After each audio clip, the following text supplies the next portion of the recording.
नमस्कार दोस्तों, मैं हूं राहुल जजोरिया। ये है आपका दूसरा दिन। आई होप आपने जगह सुनिश्चित कर ली है जहां पर आप लोग मेडिटेशन और बाकी की एक्सरसाइज परफॉर्म करेंगे।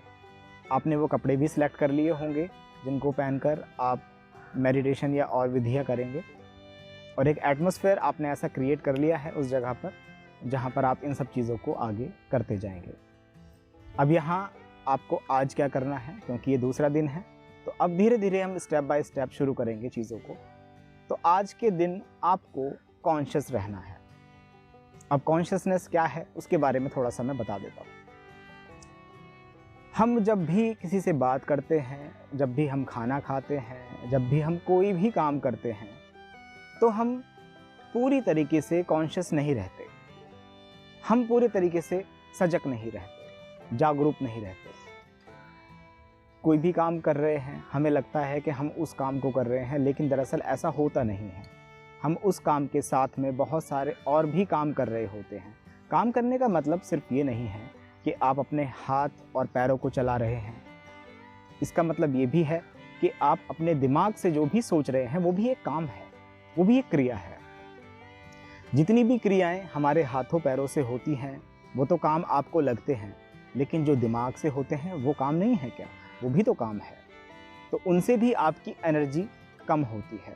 लेकिन यहाँ एनर्जी की तो बात ही नहीं है। उनसे कितनी एनर्जी आपकी ख़त्म होती है, कितना लॉस होता है, उसके बारे में तो हम बाद में चर्चा करेंगे।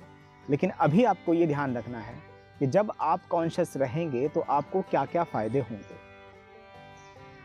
फॉर एग्ज़ाम्पल, आप घर में खाना बना रहे हैं या आप घर में कोई भी काम कर रहे हैं, तो आप एक काम तो कर ही रहे हैं, उसमें चूक होने की संभावनाएं आपके साथ ज़्यादा रहती हैं। जो भी आप काम कर रहे हैं, खाना बनाते वक्त कभी आप दूध उबाल रहे हैं तो दूध बाहर निकल गया, कभी आपने गैस बंद नहीं की, कभी आपने गैस जलाई ही नहीं, कभी आपने चाय बनाते वक्त उसमें चीनी डालना आप भूल गए, आप उसमें पत्ती डालना भूल गए, कभी खाना बनाते वक्त खाना जल गया है। खाने का टेस्ट हर बार अलग अलग होता है, रेसिपी सेम होती है लेकिन टेस्ट हर बार अलग अलग है। सिर्फ यही रीज़न है कि आप उस काम को करते वक्त कॉन्शियस नहीं हो। और कॉन्शियसनेस सबसे अहम भूमिका निभाता है आपके मेडिटेशन में। आपको पूरा दिन कॉन्शियस रहना है, ये तो मैं कहूँगा, लेकिन अभी शुरुआत में जो लोग नए हैं उनके लिए पूरा दिन कॉन्शियस रहना थोड़ा सा मुश्किल हो सकता है। ये पहले ही मैं आपसे बोल देता हूँ। तो पूरा दिन आप कॉन्शियस नहीं रह पाओगे, लेकिन आपको जितना वक्त हो सके उतने वक्त आपको कॉन्शियस रहना है। इसके क्या क्या फ़ायदे होंगे? जब आप कॉन्शियस रहोगे तो जो काम आप कर रहे हो उस काम में तो आपका मन लगेगा, वो काम अच्छे तरीके से होगा। चाहे कोई विद्यार्थी पढ़ाई कर रहा है तो वहाँ जब वो कॉन्शियस रहेगा तो पढ़ाई पर मन लगेगा, दिमाग डिस्ट्रैक्ट नहीं होगा दूसरी चीज़ों से, फ़ोन की तरफ नहीं जाएगा, इधर उधर के ख्याल नहीं आएंगे, ओवर थिंकिंग से बचोगे। इधर उधर का शोर शराबा अगर हो रहा है तो वहाँ पर भी ध्यान नहीं जाएगा। कॉन्शियसनेस बहुत ही अहम रोल निभाती है इस चीज़ के अंदर। अब कॉन्शियसनेस कहाँ से आएगी, कैसे आएगी, एक छोटा सा एग्जाम्पल समझ लेते हैं। अभी आप इस वीडियो को देख रहे हो, आप कुछ समय के लिए शायद ये भूल गए होंगे कि मैं एक वीडियो देख रहा हूँ। अब मैंने कहा आप वीडियो देख रहे हो, तो अभी आपके अंदर एक कॉन्शियसनेस आ गई इस क्रिया को लेकर। एक छोटी सी क्रिया चल रही है कि मैं आपसे बात कर रहा हूँ और आप मेरी बात को सुन रहे हो, मुझे देख रहे हो। तो ये कॉन्शियसनेस आपके अंदर आ गई एक छोटे लेवल पर कि एक वीडियो चल रही है और कोई हमसे बात कर रहा है। अब इसके बाद देखो ज़रा कि एक कैमरा है, उसके सामने मैं बैठा हूँ और वहाँ ये वीडियो शूट हुई है। उसके बाद ये आप तक पहुँच रही है, आप इसको देख रहे हो, आपके हाथ में फ़ोन है, लैपटॉप है, जो भी डिवाइस है, उस डिवाइस को ध्यान से देखो कि उस डिवाइस में ये देखी जा रही है।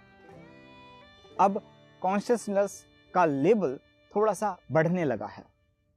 आप समझने लगे हो हाँ कि एक कैमरा से शूट हुई वीडियो है, मैं इसको देख रहा हूँ और मेरे हाथ में भी एक फ़ोन है या लैपटॉप है और उसके द्वारा मैं इसको देख रहा हूँ। तो अब आप इसको एक अलग रूप से देखने लगे हो इस चीज़ को।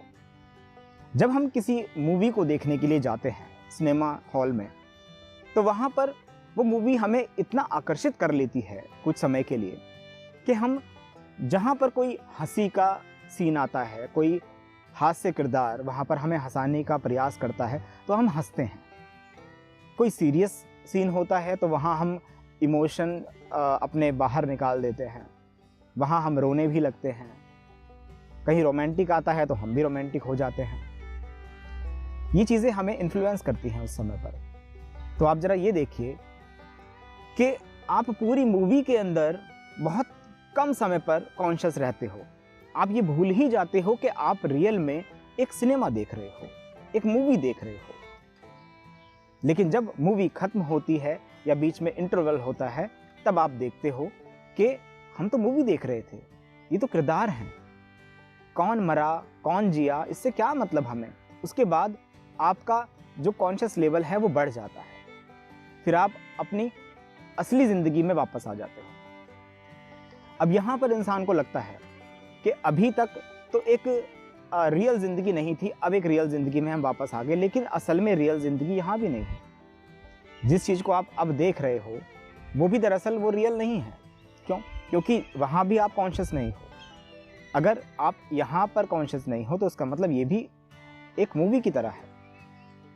अगर ये भी मूवी की तरह है तो इससे बाहर कैसे निकलना है? ये मूवी तो बंद नहीं होने वाली है, ये मूवी तो बंद नहीं होगी। अगर आप सोच रहे हो कि सिनेमा हॉल है इससे बाहर निकल जाएंगे, तो नहीं, ऐसा नहीं होगा। यहाँ तो आपको खुद ब खुद कॉन्शियस होना पड़ेगा। तो आप कभी अगर सिनेमा थिएटर में जाएं तो वहाँ पर आप खुद कॉन्शियस होने की कोशिश करें। एक बार देखें कि वो किरदार हैं, सिर्फ पर्दे पर एक फिल्म चल रही है, कुछ रोशनियाँ हैं जो आपको बता रही हैं कि कैसा हो रहा है, क्या चल रहा है। आप उसको रियल मान लेते हैं, लेकिन वहाँ कॉन्शियस होने की ज़रूरत है। ये एक एक्सरसाइज है। इस मेंटल एक्सरसाइज को आप करके देखें। टीवी देखते वक्त करके देखें, फ़ोन चलाते वक्त करके देखें, कोई मूवी देख रहे हैं तब भी आप इसको कर सकते हैं। अब इसके अलावा ये तो करना ही है। इसके बाद जब आप अपनी रियल लाइफ में आते हैं, जिसे आप कहते हैं रियल लाइफ, तो उस लाइफ के अंदर आपको अब देखना है कि सचमुच में मैं कॉन्शियस हूँ या नहीं हूँ, या सिर्फ मेरे ऊपर से चीज़ें गुजर रही हैं। ये भी एक पर्दे की तरह है, तो यहाँ भी कॉन्शियस होना है। अब कॉन्शियस किस तरह से हुआ जाएगा? सबसे आसान तरीका ये है कि जो भी आप काम करें, उस काम को करते वक्त आपको अपनी बस सांसों पर ध्यान देना है। अपनी सांसों को बस आता जाता महसूस करें।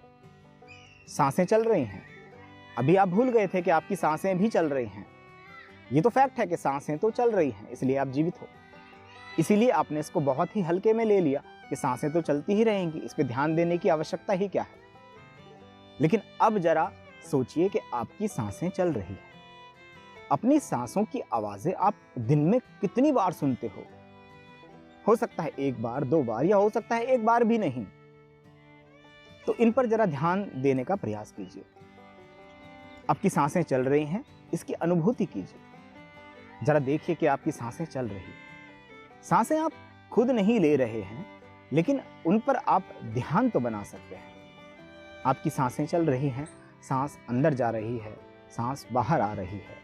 इस प्राणवायु को आता जाता महसूस करें। काम करते वक्त, खेलते वक्त, नहाते वक्त, जो भी क्रिया आप करते हैं पूरे दिन में, आप उस समय पर इस चीज़ को अपनी लाइफ में शुमार कर सकते हैं। अब यहाँ पर कुछ लोगों के मन में ये भी बात आएगी कि हम एक काम जब करते हैं तो उस एक काम को ही बड़ी मुश्किल से कर पाते हैं, बाकी काम कैसे करेंगे? आपने तो एक काम और जोड़ दिया हमारे साथ कि सांसों पर ध्यान दें। अगर हम गाड़ी चला रहे हैं तो सांसों पर कैसे ध्यान देंगे? एक्सीडेंट हो जाएगा वहाँ तो। आप कह रहे हो मैं खाना बना रही हूँ और आप कह रहे हो कि कॉन्शियस रहना है, सांसों पर ध्यान देना है, तो क्या होगा? तो खाना जल जाएगा, कुछ और हो जाएगा, एक्सीडेंट हो जाएगा, कुछ गलत चीज़ें हो जाएंगी। ऐसा नहीं है। आप पहले से ही बहुत से काम कर रहे हो। इसके अलावा सैकड़ों काम आप करते हो जिस समय आप कोई काम कर रहे हो। जब आप बाइक चलाते हो या कार ड्राइव करते हो, उस समय पर भी आप 10 तरह के विचार अपने दिमाग में लाते हो। दिमाग में विचार चलते रहते हैं, बहुत सारे काम है वो। आप अपने दिमाग को मल्टीटास्किंग बनाने की कोशिश कर रहे हो, जबकि ये मल्टीटास्किंग नहीं बन सकता। अब आप उस समय बहुत सारे विचार दिमाग में पहले से ला रहे हो। 10 विचार चल रहे हैं, गाड़ी चलाते समय चल रहा है, चालान ना कट जाए, एक्सीडेंट ना हो जाए, जाकर क्या करना है, उससे पहले क्या हुआ था, मैं ठीक बैठा हूँ या नहीं बैठा हूँ, किसी का फ़ोन आ गया तो फ़ोन भी सुन रहे हो, इतनी सारी चीज़ें कर रहे हो, गाना प्ले कर रखा है, अगला गाना कौन सा सुनना है उसके ऊपर भी ध्यान है, गाना कौन सा चल रहा है उस पर भी ध्यान है। तो इतने सारे काम तो ऑलरेडी आप कर ही रहे हो।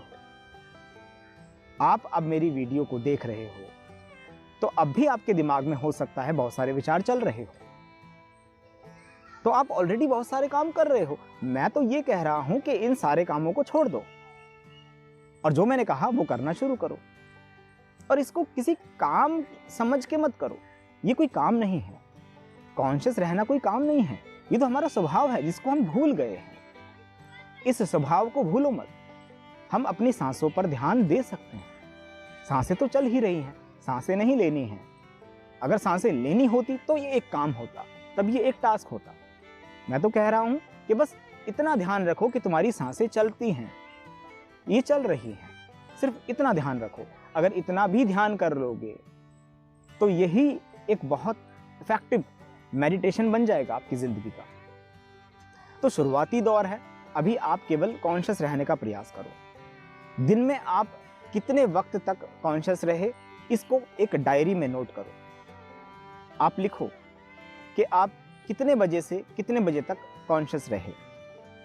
ये काम आपको करना पड़ेगा क्योंकि आपको बदलाव चाहिए, और बदलाव ऐसे नहीं आएंगे। बदलाव के लिए आपको खुद बदलना पड़ेगा। आप सोचते हैं कि कोई आपको आके बदल जाएगा, ऐसा नहीं है।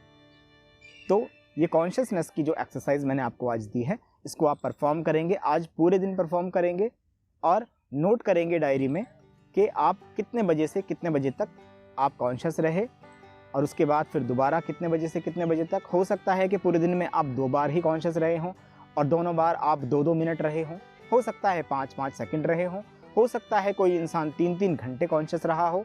तो सबका रिकॉर्ड अलग अलग हो सकता है, इसमें शर्माने वाली बात नहीं है। लेकिन धीरे धीरे लेवल बढ़ता जाएगा, आप पूरा दिन कॉन्शियस रह पाओगे, हर एक काम को करते वक्त कॉन्शियस रह पाओगे। तो इसको रिकॉर्ड करो और हमें सेंड भी करना है, दिखाना भी है कि आपका रिकॉर्ड क्या है, आपका स्कोर क्या है। आज जो स्कोर है क्या वो कल के मुकाबले में अच्छा था या बुरा था, ये सारी चीज़ें हम एनालाइज भी करेंगे, उसके हिसाब से कस्टमाइज भी करेंगे चीज़ों को। तो आई होप ये चीज़ समझ में आई होगी आपको कि आपको कॉन्शियस रहना है, किस तरह रहना है। सिंपल तरीका है, बस ये महसूस करते रहो कि आप सांस ले रहे हो। आने जाने ये सब चीज़ें अगर नहीं कर पाते, ये थोड़ा सा मुश्किल हो रहा है, तो इसको छोड़ दो, कोई बात नहीं।